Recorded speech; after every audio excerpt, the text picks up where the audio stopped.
Namaste, Jay Bharat. The new American regime is out there to increase the duty, import duties. That's they call it as tariff, but that's actually import duties of uh, exports from specific nations. Actually, this is a kind of battle. This is a kind of battle which is really economic battle, which is much more serious than the other kind of battles with gunpowder and fire. Now, who will suffer? Let's look at the situation in a very not specific context. I mean, very not specific in general things. You look at this. Once upon a time, the companies, the producers also produce things. Such companies, they are called as multinational. The companies wanted their product to begin with, the product to be produced at possibly minimum expense. Now, so on the one hand, of course, they would maintain the quality, which of course they would ensure, because it's the quality that would sell their products. But then they want to spend minimum for that without compromising the quality. That's how a corporate should do. Serious management they have, serious understanding they have, very subtle kind of speculations they make. Now, they look for a country like China. They wanted a large country, not smaller countries like Vietnam, because they're smaller nations have smaller scope. So they would go for a bigger country, and they started producing in China sometime back, years before. And now look at this situation. The companies would establish themselves in countries like China. They produce, and China themselves are very good in technology.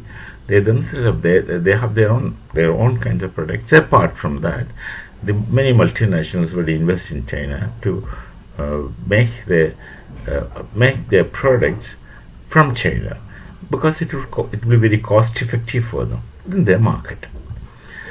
Now, for example, from Chinese goods, when they go to US, they have a way of selling it. They have a tariff structure. Now, items from Chinese would have this much percent, etc. Now, this tariff structure is friendly to the buyers, and naturally, their items will sell. But normally, what is original Chinese products have this bad name. They are not very lasting and not sturdy, robust, comparing with the German things. But the German things are very expensive. So the Chinese products will last only for 2 days. This kind of saying is there, but that's a different thing. When it comes to multinational company, these things are not applicable there.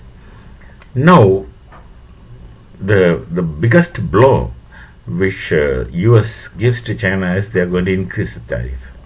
Once the tariff is increased, then the buyers in the US market will have options. For the same price, they'll get something better, or they will get the same thing for a lesser price. So naturally, a buyer will go for something, the same thing with similar qualities on a much lesser price. This is where the Chinese companies, the China-based multinational companies, are going to face difficulties. Once this happens, and this, of course, they understand as an ongoing process which should continue. There is no possible solutions to it. Once this becomes certain, it's natural for the corporates to shift off China. Where would they go is a question. They can go to Mexico. They can go to some other similar nations. They can look for Africa, but they can look for Bharat also. And Bharat has got many other facilities. We have good skilled labor, more than other nations, and our youth, largest youth in the world, lives in Bharat. We have a workforce. Maybe not that trained in a specific area, but then we have the potentiality of getting trained and working in given fields, etc. So they have workforce, possibly potential workforce is there, educated a lot there, and not very bad in intellectually intelligent enough, more intelligent than the others. I don't want to say it as being about the capable people. honest to, by and large, honest people, and sincere. Work culture is there.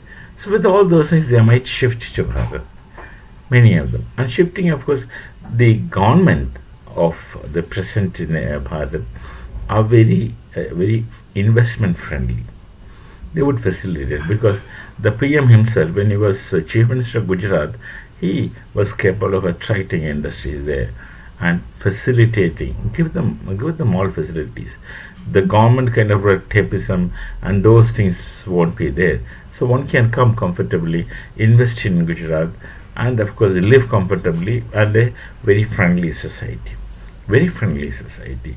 They don't treat you as the other, an outsider. Such things don't exist. So similar situations you'll be able to create in all over Bharat, except in some pockets where some communities are still alive. This won't happen there because what they speak and what they do have got no connections at all. Now, this possibility is there. So there's a possibility that some at least companies would invest in Bharat, and that would generate employment for the people of Bharat, and that would generate also revenues to Bharat. And if everything goes right, then our nation will be economically stronger. But then there's always one thing that no matter how strong Bharat becomes economically, by of course our strength will only use to opposing dominance, but we don't go to dominate others. We don't have such history of going and poking our nose to someone's affairs. It's only when we are disturbed, it's only when we are challenged, it's only when someone is trying to take us for a ride, and we react. And then once we are strong, our reactions will be naturally strong. That's the only thing possible as a possibility of fear. In I just said no, use the word fear. There's no fear necessary. Possibility of fear to other people looking at Bharat if Bharat is becoming strong. Otherwise, we don't have a history of disturbing anyone else. We don't intervene in others' affairs, and we also don't compare ourselves with anyone else in the world because they all have their own abilities and capabilities and structure. We have our own ways. There's no point in comparing anyone with anyone. We make our own space, and we comfortably exist, and reasonably our people, our citizens would live happily. That is our objective, not to conquer. The conquering concept is coming from both the sides, that is, from the East, Middle East, who will go and conquer, and of course Europeans who will go and conquer. So they have created world wars with the aspiration of going and conquering. Even the Greeks, who are much refined, civilized people, even from Greece, Alexander had come to conquer the world. So that conquer, we don't bother, we don't have. Why should we conquer others? We will remain and we would like to be friendly with others because our Vedas tell us the Vedas teach us to treat the whole world as one family. Now that is a philosophy upon which we are based. Our philosophy is strong. Our philosophy is distinctly clear. And it patterns our thoughts and it patterns our existence by and large to a large extent, whatever point of time in which we may live. It really patterns us, our thought system, psyche. So we don't bother into poking our nose into someone's affair, but we remain strong for our own safety. Not that we go for conquest. We never did that in our entire past. Even when we had such good navies with Shivaji Maharaj and the Cholas, these kind of things never took place. Even when the Cholas went and ruled places like Singapore, it's friendly relations, not through swords, not with bombs and shells. Those days they were not there. I'm telling you today. So it's not aggression that we have. We are fundamentally peaceful people. So there's a possibility that Bharat may become stronger, and more multinationals would come and comfortably make their products sensible here, and of course our youth would find opportunities, job opportunities. Look at Gujarat today. See, I was teaching in this university, the oldest university of Gujarat. Then I used to see something very interesting. My student, who was an undergraduate student, after graduating, has this opportunity of not going outside his district to find a job.